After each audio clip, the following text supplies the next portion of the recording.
Hi friends, welcome to Sankalp Study Success. In this particular session, series number 10 లో నేను మీకు workmen compensation act 1923 మీద కొన్ని multiple choice questions చేద్దాం. ఓకేనా? ఇందులో కొన్ని employee state insurance act questions కూడా ఉంటాయి మనకి. సో ఎందుకంటే previous session employee state insurance act కదా, సో ఎంప్లాయీ స్టేట్ ఇన్సూరెన్స్ యాక్ట్తో పాటు మనకి వర్క్మెన్ కంపెన్సేషన్ యాక్ట్ 1923 మీద కూడా ఒక 25 క్వశ్చన్స్ చేద్దాం ఈ సెషన్లో. Okay, so if you have any doubts please mail to me divyamam2020@gmail.com. Hope you understand my classes and ఈ సిరీస్ అన్నీ కూడా మీకు బాగా యూస్ఫుల్ అవుతున్నాయని అనుకుంటున్నాను. ఓకేనా? ప్లీజ్ అనాలిసిస్ చేసి మనం చదువుతున్నాం కాబట్టి please watch the entire session. Time waste అనుకోకండి, జస్ట్ 20 minutes చేస్తున్నాను కదా నేను మీకు. And see the first question here, 26th question. Amount payable to the dependent for funeral expenses is. So funeral ఎక్స్పెన్సెస్కి ఎంత పే చేస్తారు? ఇది మనకి employee state insurance act. So amount payable to the dependent person for funeral expenses is what? 15,000 rupees. Okay, ఇప్పుడు enhance చేశారు. ఇంతకుముందు 10,000 rupees ఉండేది, ఇప్పుడు 15,000 రూపీస్ చేశారు. ఓకే, సో కొన్నిట్లోనే ఇంకా ఈ ఆన్సర్స్ అలాగే ఉంచేశారు, 15 10,000 అని చెప్పేసి. అవి కొంచెం చేంజ్ చేసుకోండి, రైట్? మీకు ఈ డాక్యుమెంట్ నేను పంపించిన తర్వాత కూడాను బ్లైండ్గా 10,000 అని చదవకండి అమ్మా. Okay, so answer is what? 15,000. And see the next question, 27th one here. An insured woman or insured person in respect of his wife confinement, okay, occurs at a place where necessary medical facilities under Employee State Insurance Corporation Act are not available. Okay na? Available లేని దగ్గర in case confinement అయితే కనుక how much amount shall be payable per case for 2 confinements? Only 5,000 rupees pay చేస్తారు. ఓకేనా? ఇదేమైనా ఇప్పుడు increment అయిందో మాకు చూసుకోండి. యాజ్ పర్ నార్మ్స్ ప్రెజెంట్ అయితే 5,000 రూపీసే ప్రొవైడ్ చేస్తారు. ఓకేనా? And come to the next 28th question. Dependent benefit is paid at the rate of which interest? అంటే నాట్ ఇంట్రెస్ట్, ఎంత పర్సెంటేజ్, వేజ్లో ఎంత పర్సెంటేజ్ డిపెండెంట్స్కి ఇస్తారు? In the form of monthly payment to the dependents of the deceased insured person in case where death occurs due to employment injury of occupational hazards. Okay, so see here direct question ఇది. Dependents benefit అంటే ఇప్పుడు ఒక person ఎంప్లాయీకి in case ఈ employee death occur, that means చనిపోయాడు. ఓకేనా? Employee injury వల్ల లేదా ఆక్యుపేషనల్ హజార్డ్స్ వల్ల ఆ ఇన్సూర్డ్ పర్సన్ ఎవరైతే ఉన్నారో that person is completely no more. Okay, so ఎంత పర్సెంటేజ్ ఆఫ్ వేజెస్ ఇవ్వడం జరుగుతుంది అంటే కనుక 90% ఆఫ్ వేజెస్ అనేవి తన యొక్క డిపెండెంట్కి ఇవ్వడం జరుగుతుంది.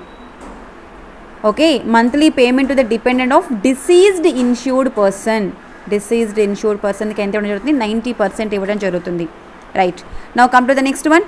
అన్ employer is liable to pay his contribution in respect of every employee and deduct the employee's contribution from wages bill and shall pay these contributions at the specified rates to the corporation within how many days of the last day of the calendar month in which the contribution fall due. Okay, so ఈ దీని ప్రకారం ఏంటంటే కనుక within 21 days లోపు తన employer అంత contribution అమౌంట్ని pay చేయాలన్నమాట.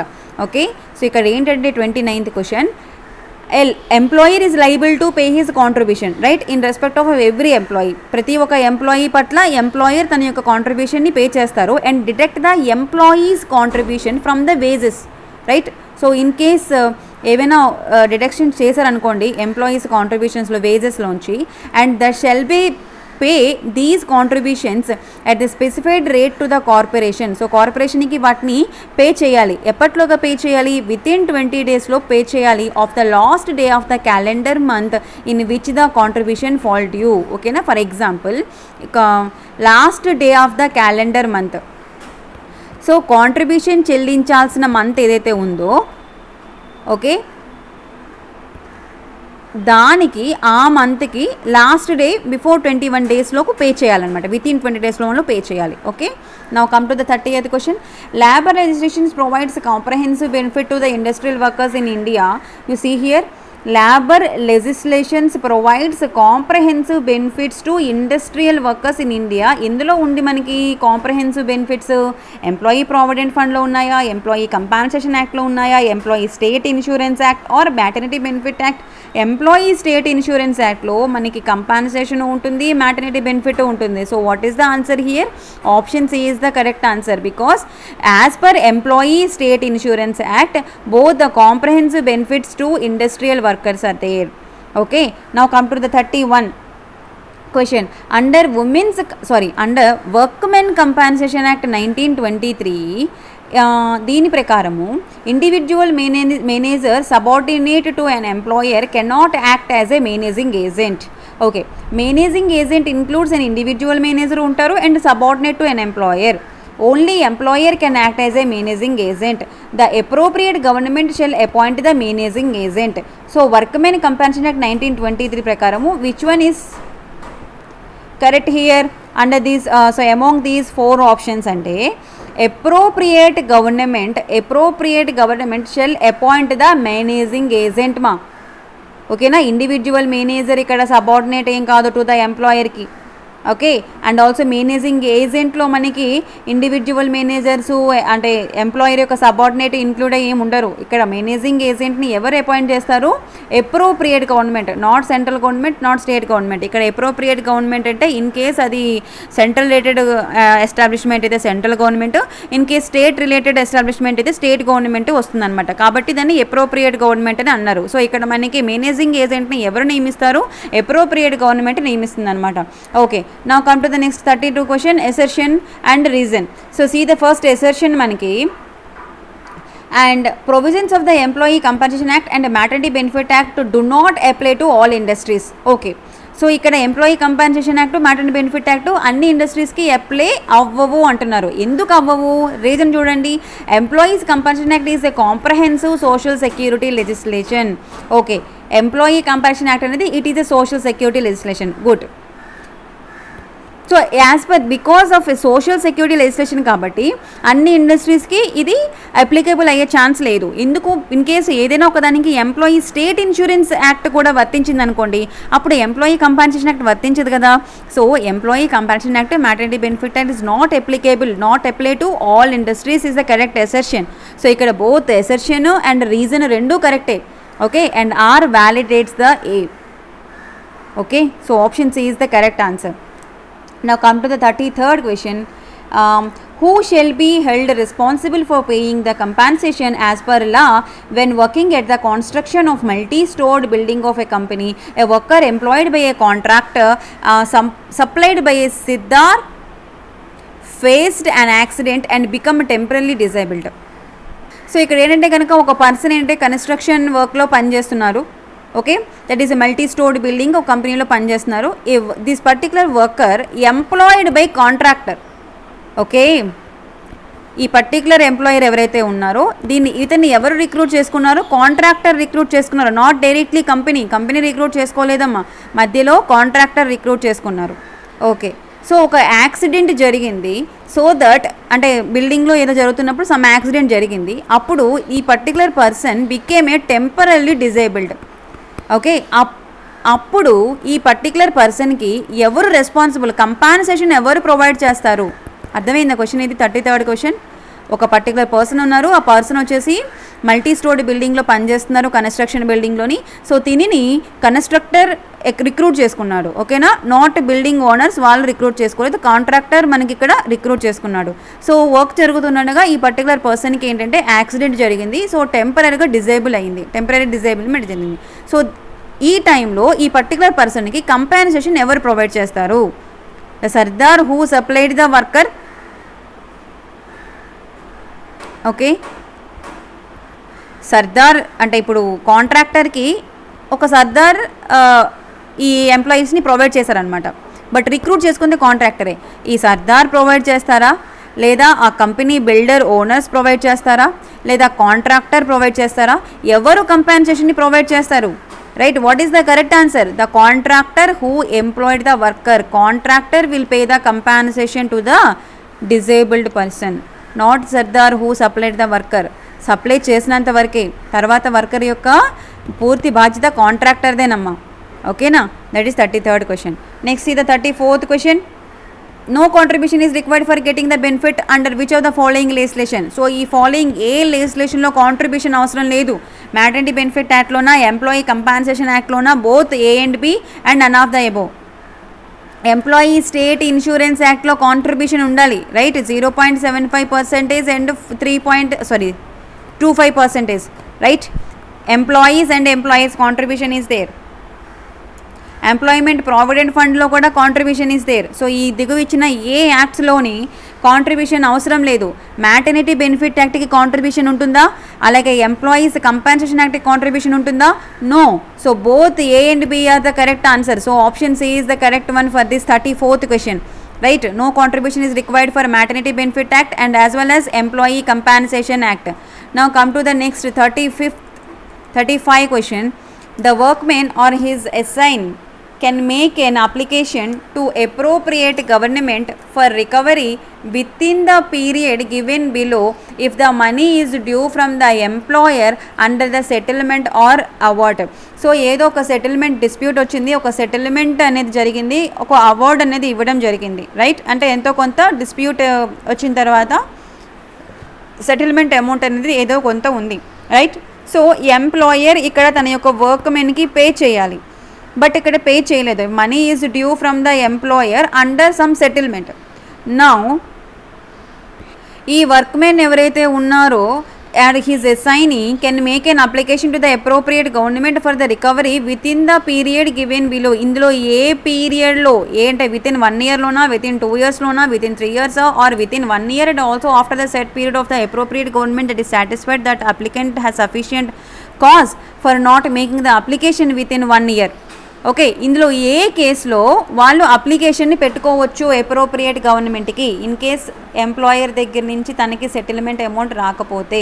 అది ఇక్కడ క్వశ్చన్. అర్థమైంది కదా, ఒక సెటిల్మెంట్ జరిగింది బట్ ఎంప్లాయర్ దగ్గర నుంచి మనీ రాలేదు. రైట్, వితిన్ ఎంత పీరియడ్లో తను అప్రోప్రియేట్ గవర్నమెంట్కి అప్లికేషన్ పెట్టుకోవాలి? Within 1 year, within 2 year, within 3 year. Or option B is the correct answer. ఇక్కడ 1 year and also after the said period of the appropriate government is satisfied that the applicant has sufficient cause for not making the application within 1 year. Okay, so యాక్చువల్గా అయితే within 1 yearలో apply చేసుకోవాలి, application పెట్టుకోవాలి. Yes, respected government నాకు ఇంకా మా employer దగ్గర నుంచి నాకు ఇచ్చాల్సిన అవార్డు రాలేదు, ఆ సెటిల్మెంట్ చేయలేదు అని చెప్పేసి మనం అప్లికేషన్ పెట్టుకోవచ్చు. బట్ ఏదైనా ఒక స్పెసిఫిక్ రీజన్ ఉంది అనుకుంటే 1 year తర్వాత కూడాను, అంటే గవర్నమెంట్ అప్రోప్రియేట్ గవర్నమెంట్ సాటిస్ఫై అయితే, మీరు ఒక కరెక్ట్ రీజన్ చెప్తే గవర్నమెంట్ సాటిస్ఫై అయితే then you are eligible to application and give the application to the appropriate government.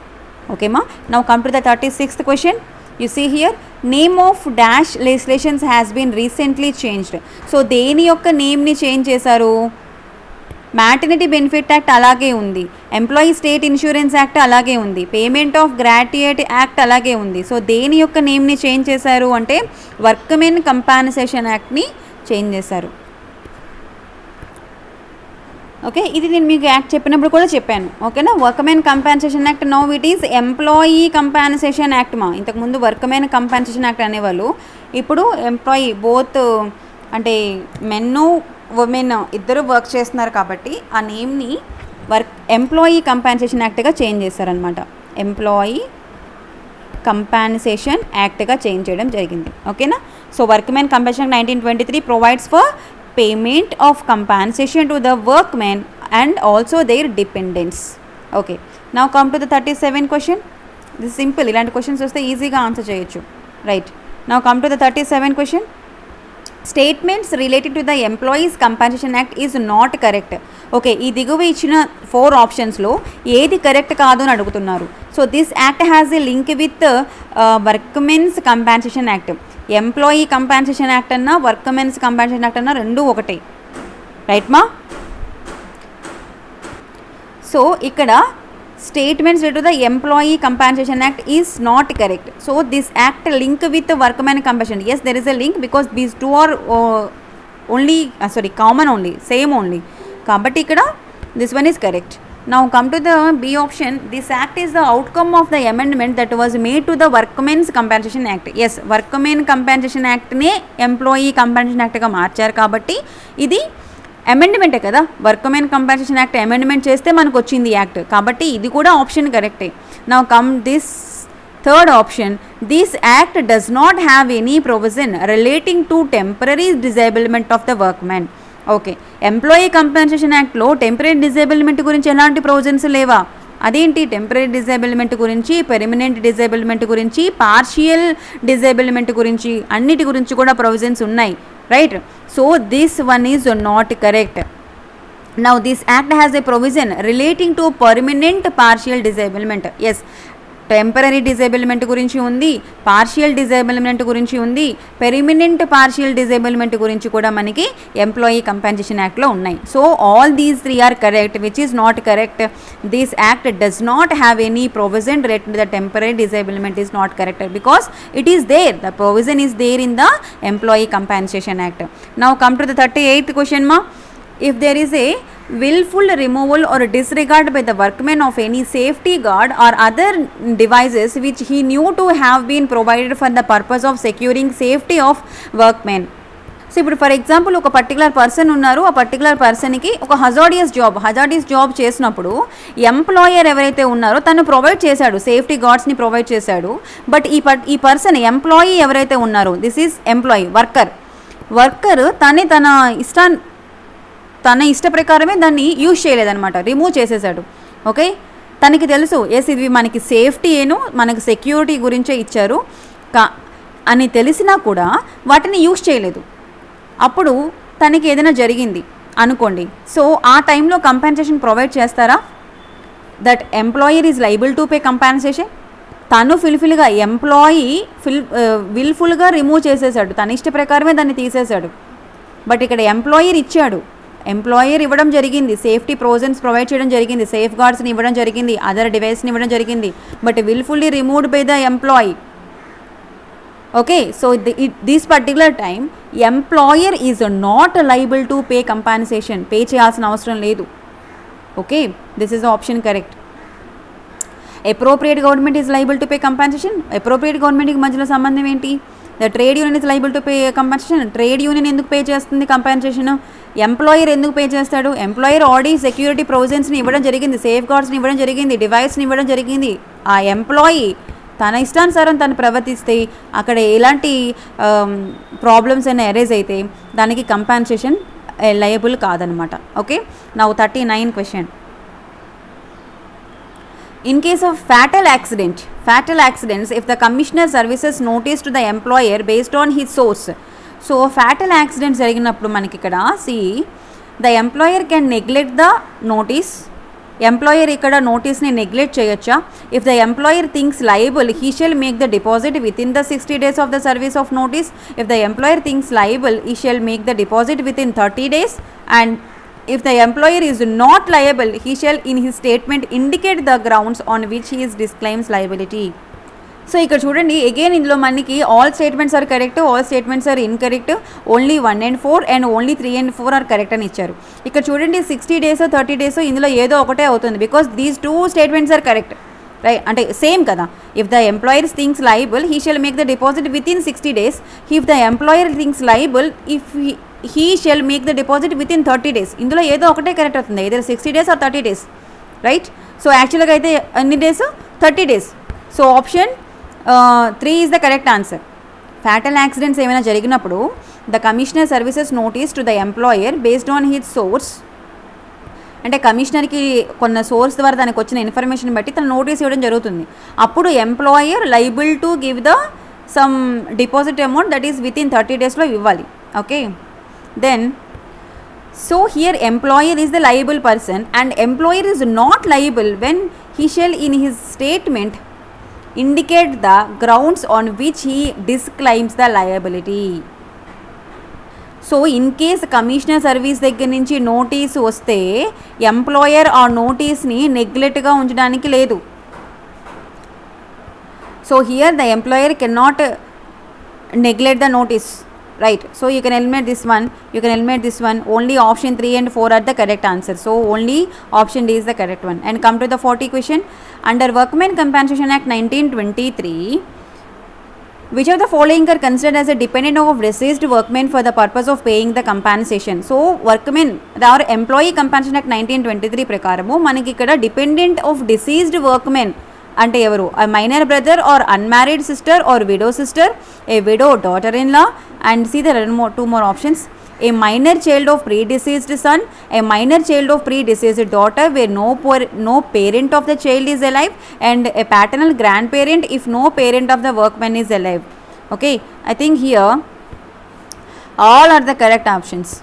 Okay, all are the dependents only. Paternal grandparents if no parent of the workman is alive. Okay, a minor child of the predeceased daughter, a minor child of the predeceased son, here all are the dependents of this particular workman. And come to the 41, under Workmen Compensation Act 1923, employer shall not be liable to pay compensation in respect of any injury which does not result in the total or partial disablement of the workman for a period exceeding how many days? So does not exceed 3 days, right? Under Workmen Compensation Act ప్రకారం ఏంటంటే కనుక employer shall not be liable to pay the compensation provide చేయాల్సిన అవసరం లేదు. In case 3 days దాటిన తర్వాత if the period it exceeding 3 days it does not result any total or partial disablement, లేకపోతే no need to pay the compensation. Okay, now come to the 42nd question. Under workmen compensation act employer shall not be liable to pay compensation in case of any injury not resulting in death or permanent total disablement caused by an accident due to ఏ టైంలోని మనకి అంటే for example ఇక్కడ workmen compensation act కింద employer shall not be liable. So ఇక్కడ యాక్చువల్గా compensation ఎవరు provide చేస్తారు? Employer provide చేస్తారు. సో కొన్ని కేసెస్లో ఎంప్లాయర్ ప్రొవైడ్ చేయాల్సిన అవసరం లేదు. ఒక ఫస్ట్ కేసు ఏంటంటే ఇన్ కేస్ 3 days ఎక్సీడింగ్ అయితే పే చేయాల్సిన అవసరం లేదు. that to be injury does not resulting in the total and partial disablement.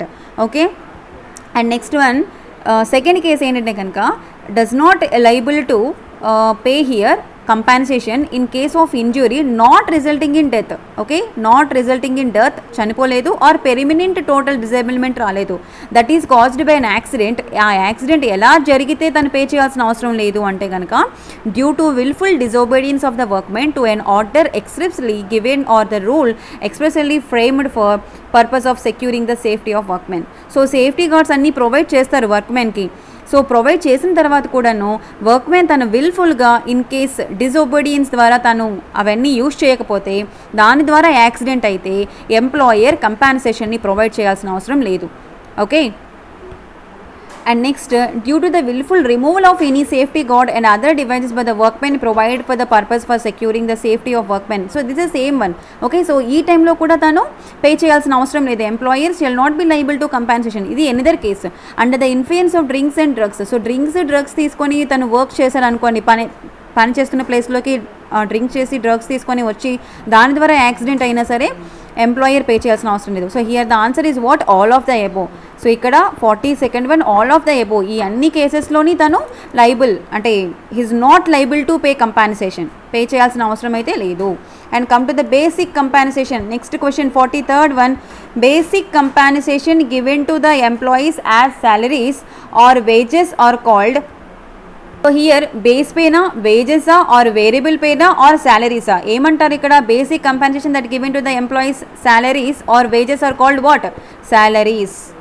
Okay, next payments made to the employees without taking hours for which they worked into the consideration are called base pay. ఓకేనా, payments that are made to the employees without taking the hours for which they worked into the consideration are called base pay అంటారు. Okay, most common and useful form of direct compensation paid in organisation. So ఆర్గనైజేషన్లోని ఏది ఎక్కువగా use చేస్తారు? Base pay బెనిఫిట్సా and variable pay and బెనిఫిటా? ఏది use చేస్తారు? Most common and useful form of direct compensation paid in organisations is base pay and benefits, base pay and variable pay, and variable pay and benefit pay అన్నీ కూడా use చేస్తారు. ఓకేనా, next come to the 46th one. For compensation under Workmen Compensation Act, any workman can file suit and had to establish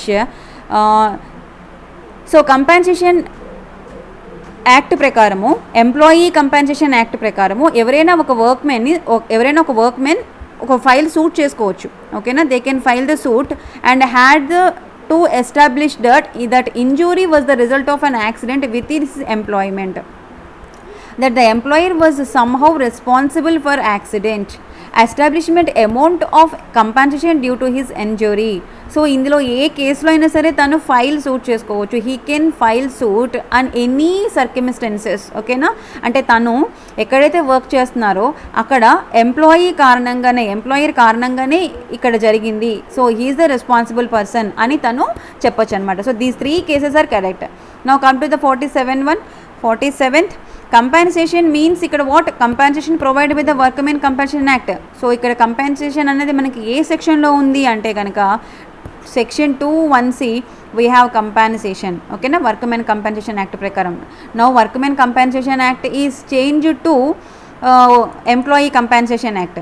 okay, now come to the 48th question. Commissioner means a commissioner for the workmen compensation appointment under which section? 48 section 20 కింద మనకి commissioner ఉంటారు. Now come to the 49. Dependent means following the relatives deceased workmen. Dependents అంటే ఎవరు? Widow, a parent other than widowed mother, a minor brother or unmarried sister, any of the above. So what is the answer? Any of the above. ఇక్కడ వీళ్ళు ముగ్గురు కూడా dependent పర్సన్సే. ఓకేనా, of deceased workmen.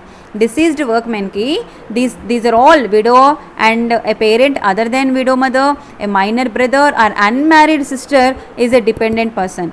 Okay, next last question in this series. So, in case of any injury that is caused by an accident, a workman has the following. So, ikkada oka injury jarigindi that is caused by accident. Okay, he can claim the compensation under the Workmen Compensation Act. Yes. Okay, he can claim damages in the torts. Yes. He can claim under the Employers Liability Act. Yes. So నార్మల్గా మనం workmen compensation act గురించి చదువుతున్నాం కాబట్టి only option ఏని పెట్టుకునే chances ఉంటాయి.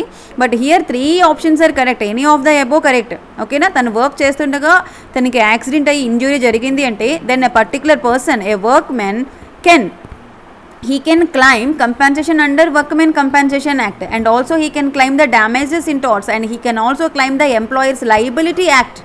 Okay, so all these are the correct answers, ma. Right, thank you so much. Keep watching. Do subscribe to our channel Sankalp Study Success.